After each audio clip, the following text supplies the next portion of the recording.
Good morning, and welcome to your first ever French lesson. My name is Monsieur Xavier. Of course, you'll be conducting part of this lesson, part of my self-introduction in French, once I have taught you the necessary vocabulary and the phrases that you need to understand daily life in France. I'm going to be teaching you a number of digital phrases which are going to make it more possible for you to travel to France and to communicate with French people on a rather basic level, but also we'll teach you a little bit of the grammar which underpins these phrases, because actually it is not as easy as it sounds. Currently you're at the point in your language learning where you might be just parroting little phrases that I have taught you um, from an auditory sense, but soon it will become ingrained in your brain how these phrases actually came to be. Yes. Okay, so just to get yourself a little bit, get your ears a little attuned to me speaking in French, I'm going to start by introducing myself to you. Je m'appelle Monsieur Xavier et je vais vous enseigner un petit peu de la langue française aujourd'hui. Oui, dans cette classe. That means that I am called Monsieur Xavier and I am going to teach you a little bit of the French language in this class. Yes. Who got a little bit of that? Did you understand perhaps just a couple of words intuitively? Because of course, if you speak your first language, if your first language is English, you must remember that 75% of your words are in some way derived from Latin, which is also the root language of French. So there is a lot of crossover, particularly in the more complicated vocabulary. Exactly.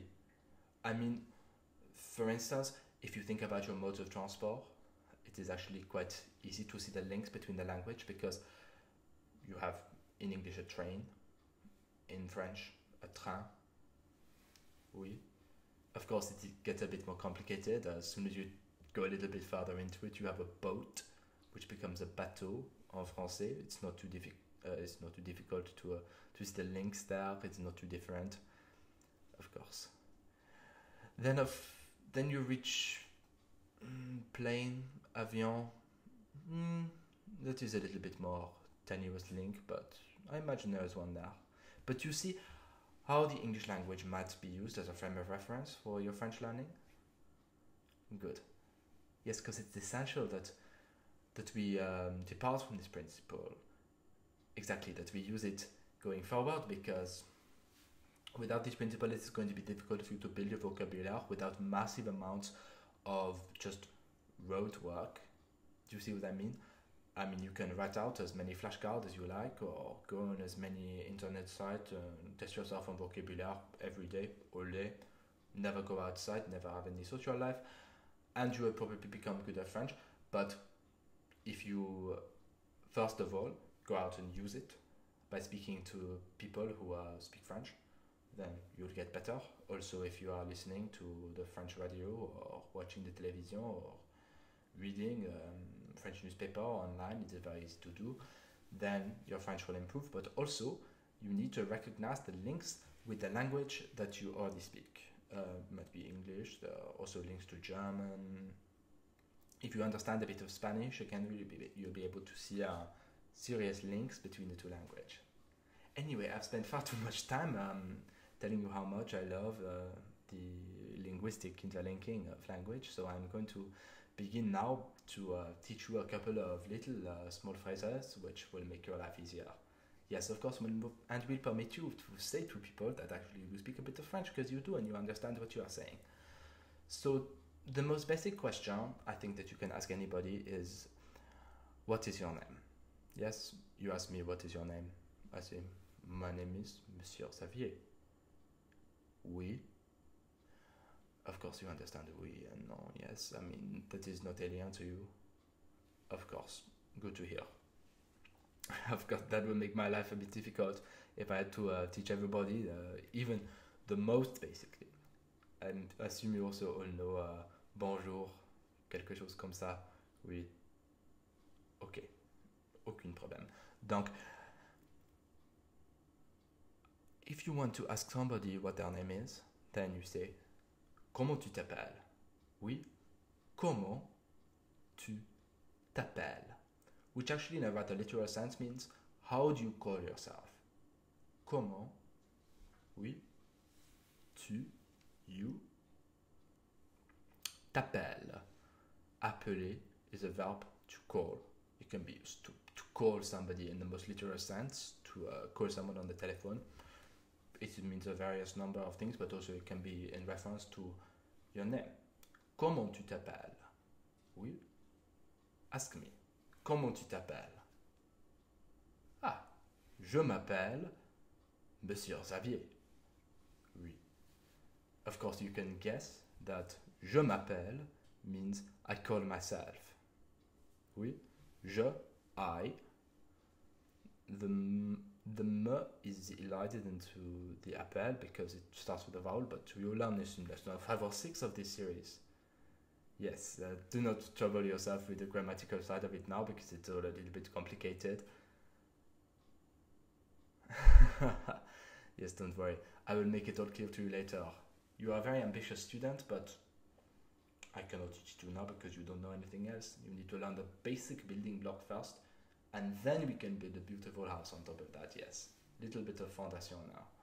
Foundation, sorry. Slipping into French. Of course, it's good for you. So when you are asked, comment tu t'appelles? You say, je m'appelle plus your name, whatever it might be. Okay, shall we practice? Comment tu t'appelles? Parfait. Very pleased. Okay. Another question you might want to ask somebody in a conversational setting is, how are you? Okay? You might want to say it simply to somebody you meet on the street, how are you? You go to buy a croissant in the morning. I know it's a little bit of cultural stereotyping, but it makes it easier to understand the context of what I'm talking about. So you say, bon matin, comment ça va? Aha, I betrayed my secret already. Of course, comment ça va is a slightly convoluted way of saying ça va, which in the most literal sense means how does it go? How is it going? Do you understand what I mean? Whereas if we were to say comment ça va, it's more explicitly how is it going, yes? But ça va achieves the same thing. Ça va,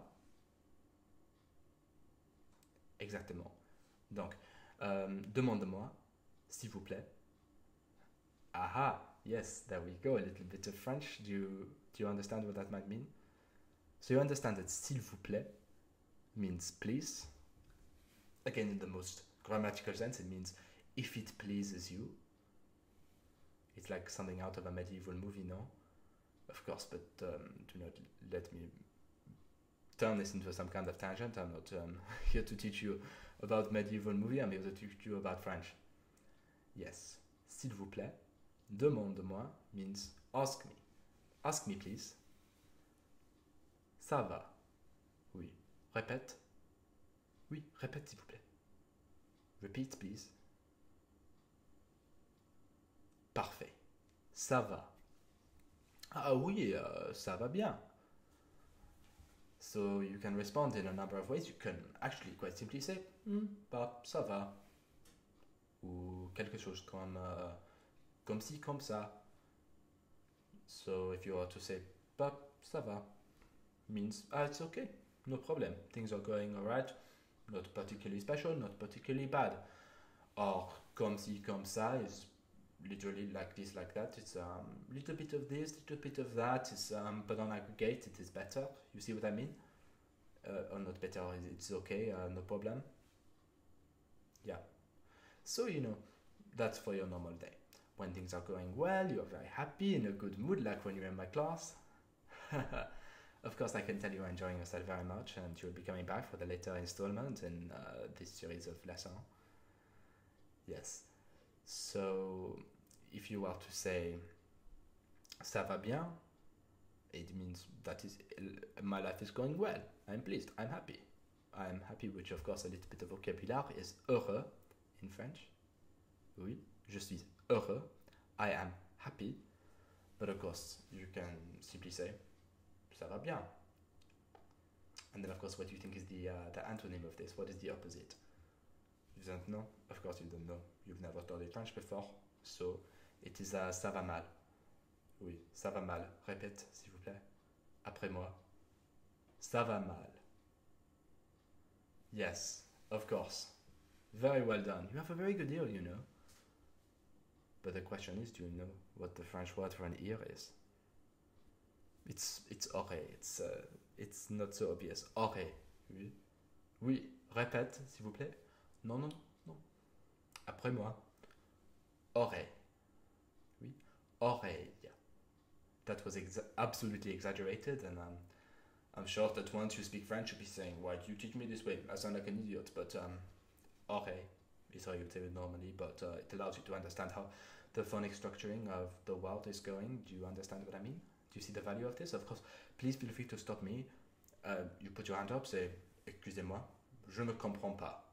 What do you reckon that means? Little bit of a test for you. How many French movies have you watched? Okay, je ne comprends pas. Donc, that means I don't understand. I don't understand what you are saying. Yes? So, you say, excusez-moi. Aha, very good. Good bit of intuition, because of course I've introduced you to me, moi, which of course sounds a little bit like the English me. Excuse me, I don't understand. And then of course I can explain to you the workings of what is going on. Of course. Alors, which means so, just for your information, I'm very glad to see that you are taking some notes of what I'm saying. I will help you with the spelling and the spelling rules and how to phonetically construct spellings in French a little bit later, because that's not quite the level that we're at the moment. We're just working on the most basic phrases. So if I were to ask you, ça va, you would say, ah, très bon, ça va bien. Very pleased to hear that it's going well with you.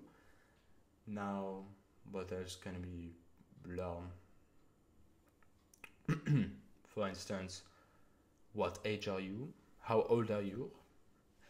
In French, we have a little bit of an interesting way of doing this. Quite like a lot of European language, we will say, actually, how many years do you have? Oui, tu as quel âge? Which is, what age do you have? And then you would respond with, j'ai a certain number of years. J'ai 15 ans, I'm 15-year-old. Oui. J'ai 19 ans, I'm 19 years old. J'ai 80 ans, I'm 80 years old. Do you see? I think what we need to do here is run through a couple of the numbers so you can answer correctly for yourself. I'll go 1 to 20. You look very young. 1 to 20 is perfect. Okay. So most people will know how to say 1, 2, 3 in French. Nice and easy, no? 1, 2, 3. Oui? Vous comprenez? Ah, you understand? Excellent. Excellent, of course. Excellent. I'll be saying that a lot because you seem like a very good student. 1, 2, 3. 1, 2, 3. Do you have any idea what 4 might be? You do not. Fair enough. C'est 4. 4. 4. Répète, s'il vous plaît. 4. Oui. 5. 5. 5. 5 is 5. Oui. 6 is 6. Nice and easy. 7 is 7. Oui, répète s'il vous plaît. Non, 7. Hit it a little bit harder on the T just to distinguish from other words, because it's actually, when you say c'est, it could be anything in French. There's a lot of options. 8, 8. Bon. 9, 9, 10, 10, 11, 11. No, 11. There's a lot of, it seems like there are a lot of vowel here for a word. For an English speaker, it might be a little bit difficult. So just repeat after me. 11, 11, 11. Oui. Repeat after me, please. En. Oui. Z. parfait, which means perfect. Of course, you understand that already. Please tell me also if I'm patronizing you, because I don't know how much you know instinctively, how much you know from learning, how much you know not at all. You understand what I mean? 11. 11. Oui. Repeat. Much better. There we go. 12 is 12. Of course, you would not say it in such an exaggerated manner. If I wanted to order 12 croissants, I wouldn't say 12 croissants, s'il vous plaît. I would say 12 croissants, s'il vous plaît. You can sort of split it, because of the French people who speak very quickly, particularly in Paris. There, you say 12 croissants, s'il vous plaît. But you, of course, I have a little bit of a regional accent. It's a little bit here, a little bit there, a little bit classroom, a little bit workplace. It's very difficult. Yes, then we move on to 13, 13. Oui, très bien. 14, 14. Oui. 15, 15. 16, 16. Just that one again, please. 16. Oui. 16. Parfait. And then you move on to 10, followed by number for 17, 18, 19. 17. Of course, 10, 17, 17. Sorry, 10, 7, 17. Pardon. Of course, you get a little bit confused with the number. It's difficult. I find, do you know that most people who learn and become fluent in a language will still always count in their native language? Yes, I speak mainly myself, and I will always count in my native language. Yes, it's something intuitive about it, and also you have to think about the number like a lot more when you learn another language. I don't know why. This is what I find myself. I'm probably just bad with number, you know. Very well. 18 is predictably 18. Good. 19. Can you just say that one again, please? Repeat after me. 19. Excellent. And for 20, not de 10. Very good idea, but unfortunately, it's not that simple. 20. Oui. And then actually, you can build the number after that quite easily. When I teach you, you simply say 21 is 1. Sorry, 21, not 1. Pardon, I'm getting a bit confused here. Perhaps I should stop teaching these evening classes.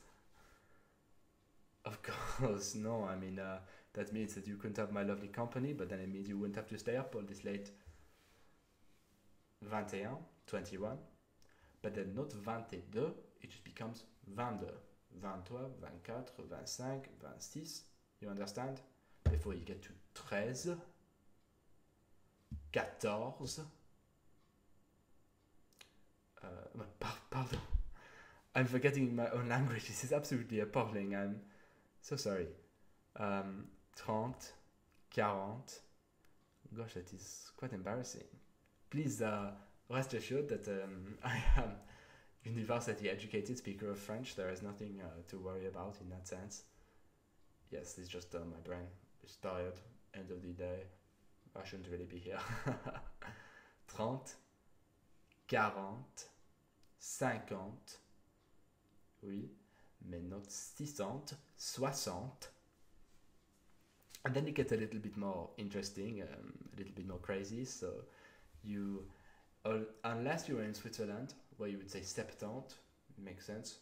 But en France, you would say 70 for 70, and you simply add the number between 0 and 19 that you wish to have. So 79 would be 79.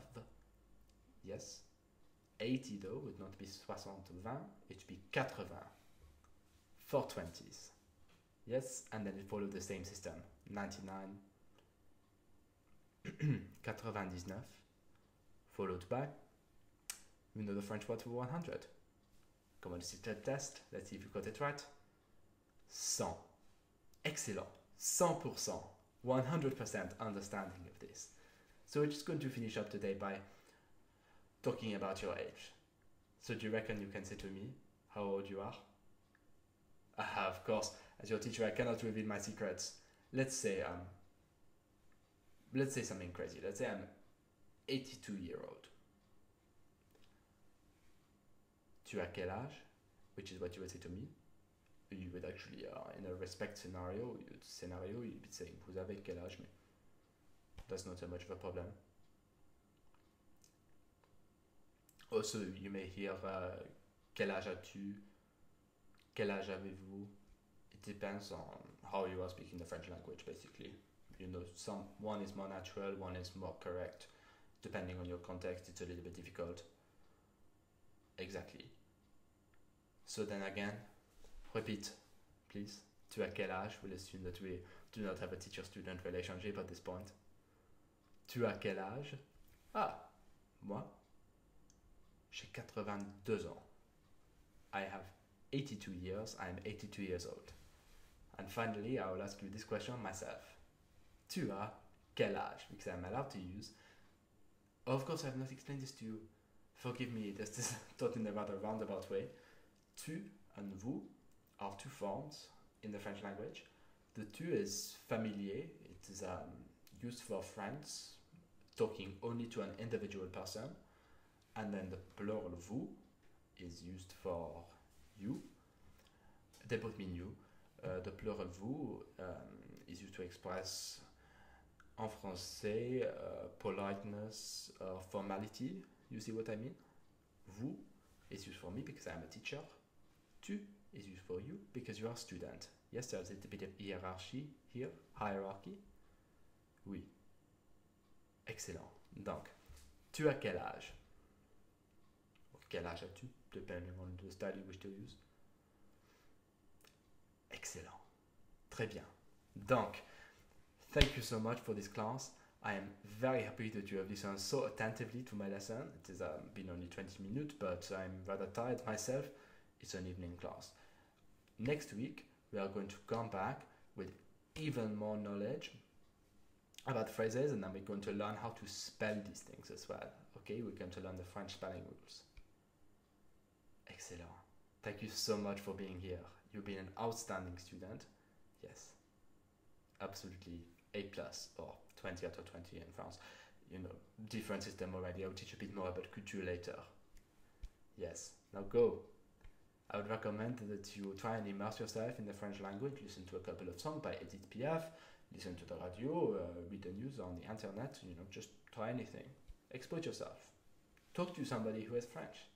They will be very happy, I imagine, unless you're a very sort of angry person. Be very happy to speak to you in their own language. Okay. Bonne chance à vous. Best of luck to you all. Thank you very much and good evening.